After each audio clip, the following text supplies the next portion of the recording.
Magandang gabi po muli sa bawat isa. Ito po yung ating ikawalong video at ang tinalakay po natin ay The Church in Covenant with God. Ang ganda po ng salitang ito pagdating sa Tagalog dahil kapag ka ikaw ay betrothed o kaya ay nakapag-engage sa Panginoon, ang tawag sa iyo ay katipan. Pagka sinabing katipan, meaning may pinagkasunduan at yun ang tipan. Katipan tayo ni Lord. Ang tanong ay, alam ba ninyo kung ano ang kasunduan ng Diyos sa atin? At mula doon sa inyong mga sinabi, ay it is God who draws the covenant. Siya po yung gumagawa, siya yung nag-aalok sa atin o sa tao na makipagtipan sa Kanya. Katulad ng sabi ko sa video ay wala namang tatanggi sa tipan ng Diyos kasi lahat ng Kanyang ilalatag para sa atin ay sa ating ikabubuti. Hindi lang ito temporaryo, kundi pangwalang hanggan. Kaya napakainam talaga na bawat tao ay makapasok sa tipan ng Diyos. Well, maraming mga umaangkin na sila ang iglesia ng Diyos pero hindi po nila alam ang mga kasunduan ng Diyos sa kanila. Hindi sila interesado. At tingnan lang natin saglit itong sinabi ng Panginoon sa Israel sa Old Testament po ito. Pero nabanggit ni Brother Joseph na kung ano yung pamamaraan ng Diyos sa Old Testament, Old Covenant, ay ganun din naman ang ginawa ng Diyos sa atin. Malaki ang pagkakapareho sapagkat it's the same God who made the covenant with Israel and now He made the covenant with His church. At doon sa pagiging miyembro ng kanyang iglesia, mga kapatid, ang token ng covenant sa atin ay pagbabautismo. At marami ay pinapawalang halaga o kaya ay iniba na yung diwa ng tunay na bautismo. Hindi na katulad ng insistence ng Panginoon. Siya mismo ay sabi niya kay Juan Bautista, it is good for us to do all righteousness. Sinabi pa niya na sa dalawang bahagi ng Great Commission, he who believes and is baptized will be saved. And sabi niya later on sa Matthew 28:19 to 20, therefore go and make disciples of all nations, baptizing them in the name of the Father, the Son, and the Holy Spirit, and teaching them to obey all that I have commanded you. Yun ay bahagi ng pakikipagtipan ng Diyos sa atin o ng Panginoon sa atin. So makikita natin, it's a legal connection with God ang tipan ng Diyos. Now, puntahan natin itong sinabi ng Diyos sa Israel dito sa Deuteronomy chapter 7 at nais kong basahin beginning verse 9. Tingnan ko kung hanggang saan po tayo. Know therefore that the Lord your God is God. He is the faithful God, keeping His covenant of love to 1,000 generations of those who love Him and keep His commandments. Now, marami ay inaangkin yung covenant of love. Ang ganda nun, ano? Na angkinin at ipagwalang bahala lahat ng ibang aspeto ng tipan na ito. When God says it is a covenant of love, mga kapatid, ay katulad ng sabi ko na it is the way of God to connect with us, tiny creations na walang magawa para magkaroon ng bunga sa walang hanggan. That's why it is called a covenant of love. Pero hindi nangangahulugan na wala tayong responsibilidad at walang adverse na resulta ito kung hindi natin susundin ang Diyos. Actually, dito rin sa lugar na ito ay makikita nyo ang sinasabi ng Diyos tungkol sa mga sumasalansang sa kanyang tipan. Ulitin ko yung huling bahagi niya. Sabi niya, keeping His covenant of love to 1,000 generations of those who love Him and keep His commandments. Keep His commandments. Anong dahilan? Bakit talagang grabe ang sinapit ng Israel? It is because they didn't keep the commandments of the Lord. Kahit anong claim mo doon sa pag-ibig ng Diyos, when you do not keep the commandments of the Lord, simple lang yun. Sinasabi mo na hindi mo siya totoong mahal. At kung i-connect naman natin yan sa ating kapanahunan, ay sabi niya, if you love me, obey my commandments. Because with that commandments are the provisions of the covenant of God. The same, may commandments si God sa Israel sa pamamagitan ng mga ibinigay niya kay Moises, kaya tinatawag itong Mosaic Covenant. At pagkatapos ay meron naman tayo sa Messianic Covenant, ang mga batas ni Kristo na sinabi niya, teaching them to obey all that I have commanded you. Basahin ko ang verse 10, Deuteronomy 7:10. But those who hate Him will repay to their face by destruction. Ang kausap niya rito, hindi naman lahat ng mga bansa kundi Israel lang. At ang sinasabi ng Diyos na kapag hindi ka tumutupad sa kanyang tipan sa iyo, meaning yung mga ipinag-uutos niya, yung provision ng Old Covenant, ay tatawagin niya na hindi mo ako mahal, galit ka sa akin, you hate me. Kaya sabi niya, but those who hate Him, meaning those who do not obey the demands of His covenant, will repay to their face by destruction. Hindi ba yan ang ginawa niya sa Israel? He will not be slow to repay to their face those who hate Him. Verse 11, therefore take care to follow the commands, decrees, and laws I give you today. This is just the beginning of the travel of Israel towards the promised land. At sinasabihan na sila ng Panginoon ng mga bagay na kailangan na i-avoid nila.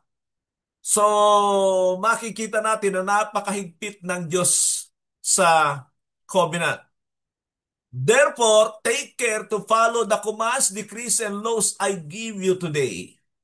If you pay attention to these laws and be careful to follow them, then the Lord your God will keep His covenant of love with you as a sword to your ancestors.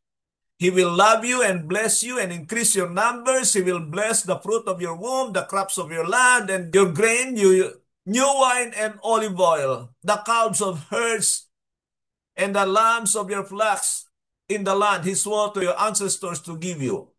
You will be blessed more than any people. None of your men or women will be childless, nor will any of your livestock without young. The Lord will keep you free from any disease. He will not inflict on you the horrible disease you knew in Egypt, but will inflict them on all who hate you. And makikita natin ang gaganda ng pangako ng Diyos dito. Mga kapatid, hindi lang ito yung pinaalala ng Diyos sa kanila. He is talking about blessings of that covenant here. Pero alam natin ng Diyos later on ay sasabihin niya naman yung magiging kabayaran ng kanilang pagsalansang, katulad doon sa Deuteronomy 28 na kung saan ay sinaysay ng Diyos sa kanila ang tipan sa pamamagitan ng propeta, si Moises, at sinasabi niya sa kanila, at kung titingnan niyo yun mga kapatid, ay yung blessings doon sa Deuteronomy 28 ay 4 times ang dami ng sumpang aabutin nila kapag hindi sila sumunod. Katulad ng salitang legalistic mga kapatid. Actually, ito yung isang bagay na alam natin na pinilipit ng dyablo. Alam nyo, ilang beses ko na rin narinig na ako raw ay legalistic. Ilang beses ko yan narinig na sinabi sa akin, Pastor, masyado kang legalistic. What do you mean legalistic? Dahil nakikita ko kung ano ang nasa Biblia na ini-implement ng Diyos ang kanyang mga batas. Napag-isip-isip ko mga kapatid na kung si God ay hindi legalistic, bakit siya gagawa ng mga pamantayan, ng mga batas? At nangangahulugan ba ito na hindi niya ipapatupad na ng anumang sinabi niya? Pabaya ba si God na ipatupad ito? Si Satanas ay para bagang napakabait na anuman ang gagawin mo okay sa kanya, pero inilagay nila ito sa Diyos, inakala nila na ganun ang Diyos. No! Kaya nga gumagawa ng tipan ng Diyos ay para meron siyang legal basis na kung ano ang sinabi niya sa kanyang mga salita ay talagang gagawin niya. Mga kapatid, may babasahin po ako sa inyo sa Colossians chapter 2, verse 13 to 14. Ganito ang sabi niya, when you were dead in your sins and in the circumcision of your flesh, God made you alive with Christ. He forgave us all our sins. Mga kapatid, tignan niyo to. Wow! Ang nakikita ng marami rito is about the love of God. Totoo naman, nandyan yan eh. Dahil sinasabi niya, God made us alive in Christ. He forgave us all of our sins. Ang tanong ay, how did He do it? By giving His only begotten Son to die for our sins. Why? Because, sabi ng 14, having canceled the charge of our legal indebtedness, meron kasi tayong legal na pagkakautang from the law na hindi pwedeng palagpasin ng Diyos. Kailangan niyang bayaran ito sa pamamagitan ng buhay ng kanyang anak. And is that not a legalistic way of repaying for our sins? Wala sa atin kasi may ibang nagbayad. Pero it doesn't mean na walang kabayaran ng anumang kasalanan natin para magkaroon tayo ng buhay. Sana nakukuha po ninyo. Kaya lang, pag ang tinignan mo, yung sarili mo lang, it is because you are selfish and you are not thinking about what Christ has done on the cross, what He did by leaving His kingdom in heaven, allowing Himself to be rid of all understanding, knowledge. Siya na pinagmumulan ng kaalaman, ng karunungan ay inalaw niya na maging isip. Wala siya. Yung blanco siya mula sa kanyang pagkabata. Kaya ang dami talaga minamaliit ang mga ginawa ng Panginoon sa pagbabayad sa ating mga kasalanan because itong mga taong ito, laging ang sarili nila ang iniintindi nila. It's not what Christ has done. At sana po ay wala sa atin ang ganon. Kaya tayo ay hindi talaga masidhi ang ating iniisip na kabayaran ng ating ginagawa. Ang alam lang natin ay yung ating natanggap. That is self-centeredness na nasa atin pa rin yung impluensya ni Satanas. Ang ipinapakita ko sa inyo mga kapatid is about the legality of God. God is a legalistic God. Kaya lang, mapalad tayo dahil may nagbayad na iba. Kung tayo ang nagbayad niyan, ay we lost eternal life, we lost everything. We will be separated eternal from God. Pero, huwag nating akalain na tapos na. Mga kapatid, dahil alam natin ang Biblia ay lagi tayong binabalaan katulad ng narinig ko sa inyo, hindi ko nga narinig ngayon yung bahaging yon na ang Diyos ay para mapatawad niya ang kanyang mga pinili, ang yung 7 churches, 5 doon ay tinatawagan niya na magsisi sa kanilang mga kasalanan. Why? Because the blood of Christ is still available. Kaya yung sinabi ng 1 John 1:9 that if you confess your sins, God is just to cleanse you and forgive you from all unrighteousness. Ay dahil meron pa kasing epekto ang dugo ng Panginoon para sa atin. So pag hindi natin yung sinamantala, mga kapatid, yung totohanang pagsisisi, at tandaan natin na kapag tayo ay totohanang nagsisisi, we try our best to cope up kung ano yung requirements ni God. Tingnan niyo itong mga churches na ito. It's not just repentance na asensya. Yung asensya ay sa isip lang. Kundi yung fiducia na magkaroon ng pagbabago sa kanilang mga hakbang sa buhay. Kaya laging may kasamang gagawin eh. Hindi ito yung sila'y nananangis lang, sila'y umiiyak lang, emotionally isineset ang kanilang mga sarili. That's not a repentance. Ang repentance is turning towards God and you are ready to obey Him once again. Kaya yung repentance ng Book of Acts, sabi niya, repent and turn to God. Hindi lang yung repent and turn to God. Meaning, you are willing to follow the Lord. Ang ganda po nitong bagay na ito talaga. Pero alam nyo, ito sa inyo ay, marami sa inyo ay naging estudyante na ng matagal na panahon. Alam nyo na what is the importance of the covenant. Pero marami ay hindi talaga alam pa yung halaga ng covenant. Malala ko nga yung sabi ng Psalm 25, beginning verse 10. Mabilisan ko lang ito mga kapatid at nasa 8:41 na po tayo. Ganito ang sabi niya. All the ways of the Lord are loving and faithful towards those who keep the demands of His covenant. Now, again tingnan nyo ang covenant, sabi ko nga sa inyo, is a legal way of God to have a connection to us who can do anything to save ourselves for eternity. Wala tayong magagawa talaga doon. And so God, by His love, ay inaabot niya tayo, ino-offer niya ito.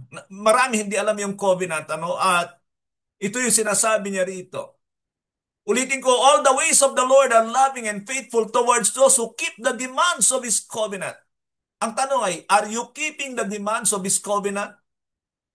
Or are you thinking about God loves you without obeying the demands of His covenant? Yari ka dyan. Mag-isip-isip ka kapag hindi mo natutupad ang mga provision ng covenant, lalo na sa atin. I'm reading from the Old Covenant, pero sabi ko nga kanina ay pareho lang naman yan eh. Kung ano yung pakikitungo ng Diyos sa mga kinatipan niya sa Old, ganyan din naman tayo because they are the same na meron silang provisions. So sabi niya, for the sake of your name, Lord, forgive my iniquity, though it is great. Yan ang isang bagay sa covenant ni God, na it always gives us an opportunity to be cleansed by God. Once na tinanggap ka ng Diyos, bago ka niya tanggapin, ay lilinisin ka muna niya. Can you say amen? Sa atin, sa New Covenant, isa sa mga ginagawa ng Diyos pag ang tao ay nagpabautismo, ay nililinis siya ng Diyos sa kanyang mga kasalanan. Kahit yung sinasabi niya na He saved us, that means He forgave us, He cleansed us from all unrighteousness. Pero malala niyo sabi ni Pedro sa Acts 2:38, repent and be baptized every one of you for the forgiveness of your sins. For the forgiveness of your sins. Meaning, dun tayo nililinis ng Diyos sa panahon na tayo nagbabautismo. Marami yan sa Biblia. And then sabi niya, for the sake of your name, Lord, forgive my iniquity, though it is great. Yun ang maganda sa Diyos na kailangan, hindi ka naman niya tatanggapin pag hindi ka niya nililinis eh. At doon sa Acts 15:8 and 9, ay makikita doon na pag tayo ay lumapit sa Diyos at nakita niya na hindi tama ang puso natin, ano ibig sabihin nun? Na eto, gusto mo lang magkaroon ng connection sa Diyos para puro pakinabang, hindi talaga concern sa yung problema na kasalanan, hindi ka tatanggapin ng Diyos. Kaya nga dito sa sinasabi ni Pedro, i-connect nyo mga kapatid, tingnan nyo kung totoo itong sinasabi ko. Kaya nga dito sa sinasabi ni Pedro, repent and be baptized. Magsisi ka, magpabautismo ka for the forgiveness of your sin. At yung sinasabi ko sa Acts 15, na pag hindi nakita ng Diyos sa iyo ang maayos na motibo sa iyong paglapit sa Kanya, hindi Kanya lilinisin at hindi ka tatanggap ng Espiritu. Kaya yung sabi doon sa Acts 15, na God who knows the heart, ay doon lang niya ibibigay ang kanyang espiritu as a token of His covenant with us. So tingnan nyo kailangan magpabautismo tayo because that is the token of the new covenant. And para tanggapin naman tayo, alam natin na tinanggap tayo ng Diyos ay ibinibigay niya sa atin ang kanyang espiritu. Lahat ng mga tao ngayon, na lalo na yung mga nagpupunta sa churches, ay aangkinin talaga na taglay na nila ang Espiritu ng Diyos. Mga kapatid, basahin nyo ang Ezekiel 36:24 to 27. Makita nyo kung kayo ay totoong nagtataglay ng Espiritu ng Diyos. Ano yun nandoon? God will change your heart. God will make you obedient to His commands and He will help you through His Holy Spirit. Kaya kung wala kang unang-una yung appetite sa pag-aaral, huwag mong sabihin na ikaw ay nagtataglay ng Espiritu ng Diyos. Yun ang unang-unang trabahuin ng Espiritu ng Diyos sa atin. John 14:26. And then yung pagkamuhi sa kasalanan, tandayan na nagtataglay ka ng Espiritu ng Diyos. Hindi nagtatago ng kasalanan. Pag meron kang ganon, sasabihin ko sa iyo, kung meron man, sigurado hindi magtatagal sa iyo ang Espiritu ng Diyos. Pag hindi mo yan inalagaan, ang pananahan ng Espiritu ng Diyos, manlalamig yan hanggang sa isang araw, kumakatok na yan dahil wala na sa loob. Now, ituloy ko itong sinabi na dito sa Psalm chapter 25. Verse 12, who then are those who fear the Lord? He will instruct them in the ways they should choose. Pag ikaw ay may takot sa Diyos, bibigyan kanya ng guide. Sometimes hindi natin makita yung totoong takot, totoong humility because people can pretend. Pero ang resulta ng mga bagay na ito ay yung wisdom. Malala ko yung post ko kanina, kung nakita ninyo, with pride comes disgrace. But in humility comes wisdom. Now, tingnan niyo mga kapatid, minsan hindi natin yan nakikita pero obserbahan niyo kung meron ba itong mga galing na mga kapahayagan sa Diyos. Yan ang isa sa mga palatandaan. Kasi kung titingnan natin sina Pablo, sina Pedro, itong mga lingkod ng Diyos na tagasunod ng Panginoon, you can never see na para silang humble. Ang pagiging humble nila ay hindi yung pakitang tao, kundi basag sila sa Diyos. Imagine niyo ang Panginoon nang siya ay pumasok sa templo at pinagwawasiwas yung mga relihiyosong tao doon. Sasabihin mo, hindi humble si Christ. Kasi ganun siya. But they have that heart for the Lord. Pagdating kay God, wala sila may pagmamalaki, basag sila sa Diyos. Kaya nandun yung resulta. So, yan ang tingnan natin sa tao. Huwag yung pagkaharap mo yan, napakababait natin. Lalo na pag nasa fellowship, kahit dito sa online, mababait talaga tayo, pero ano ang resulta? Ito ba, nakakapagpahayag ba sa atin si God? Yan ang mga sikreto na hindi alam ng marami. And they look on the outward appearance and they are being deceived by many pretentious people. Sabi ng 14, the Lord confides in those who fear Him. He makes His covenant known to them.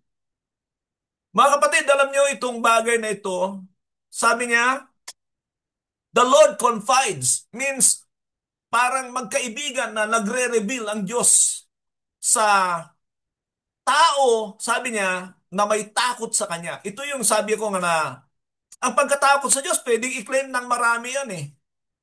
Pwedeng angkinin ng marami yan, no? May pagkatakot ako sa Diyos, ito nga ang katabi ko eh, talagang pagtitignan mo yung mga yan ay talagang ang babait, tarang may takot sa Diyos. Pero ito ang resulta. He makes His covenant known to them. Maraming Kristiyano. Hindi ko na babanggitin itong kapitbahay ko sapagkat wala naman sila alam sa covenant. Kahit nagkukumunyon yan, hindi nila alam yon. At hindi dahil nagkukumunyon ay alam niya na ang covenant. At dahil may Jesus ay alam niya na ang new covenant. No, no, no, no. Malalim ito. Kaya nga sabi niya, the Lord confides on those who fear Him. Meaning, He divulges things. He make known to them. He open up as a friend doon sa mga may takot sa Kanya. He makes His covenant known to them. Kailan nyo natutunan ang covenant? Kung hindi pa, matagal na kayong Kristiyano, hindi nyo pa talaga nalinawan ang covenant, new covenant lalo na, mga kapatid, do you have the genuine fear of God?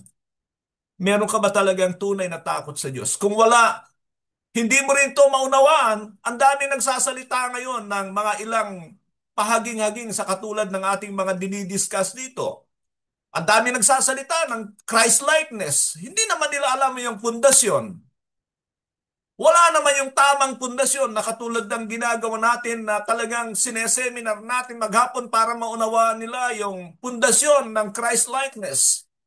At ano yung pamamaraan para mahubog sila sa Christ-likeness? Wala naman yun. But they talk about Christ-likeness. Huwag kayong padadaya sa mga ganyan.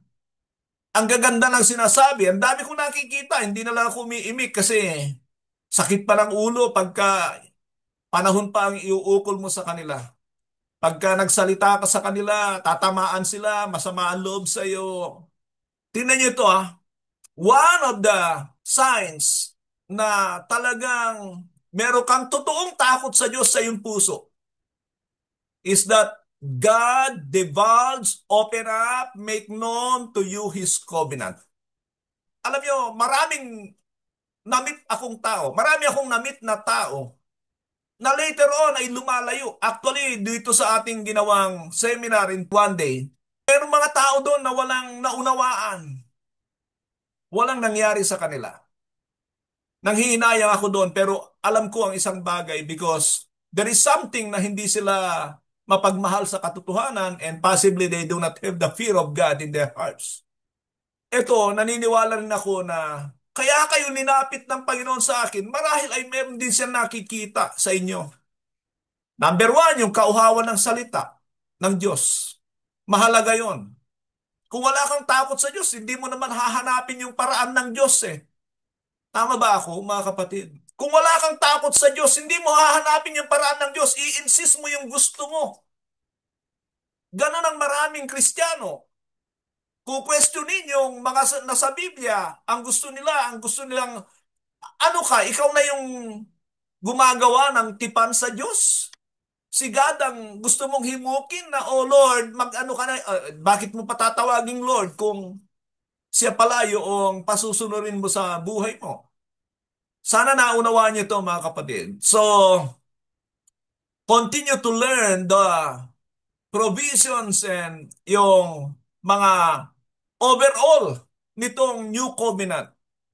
Huwag tayong gumaya doon sa mga marami na nalalaman niya yung Christ-likeness, nagpo-post ng Christ-likeness. Sabi ko, sa tingin ko naman wala itong mga pundisyon talaga. Wala talaga sila nung curriculum towards Christ-likeness. Hindi nila alam yung wala nga sila interes sa mga batas ni Kristo. Banggitin mo nang banggitin sa akin yung Christ-likeness pero wala ka namang appetite sa commands ni Christ. Hindi yan makatotohanan. And lalo na, baka hindi ka nagtataglay talaga ng Espiritu ng Diyos. Anyway, maraming salamat sa inyo mga kapatid at patuloy kayo sa pag-aaral. Magandang gabi po sa bawat isa. Sumagana sa atin ang biyaya ng ating Ama. Back to you, Kuya Joseph. Amen. Sige po, Father Carlito, close up prayer. Sige po, tayo po ay manalangin. Amang makapangyarihan sa lahat, patuloy po kaming nagpapasalamat sa ibinibigay mong mataas na pribilehiyo sa bawat isa sa amin. Salamat po sa isang lingkod mo na patuloy na magbibigay po sa amin ng pagkaunawa at patuloy Lord na magbibigay po sa amin ng patuloy Lord na gamitin pa sa hindi lang po sa bawat isa sa amin kundi sa mga tao na patuloy na nangangailangan na mabuksan ang kanilang pong kaisipan, ang kanilang puso sa katotohanan na wala pong halong libadura, Panginoon. Salamat po, Panginoon, sa pagkakataong ito.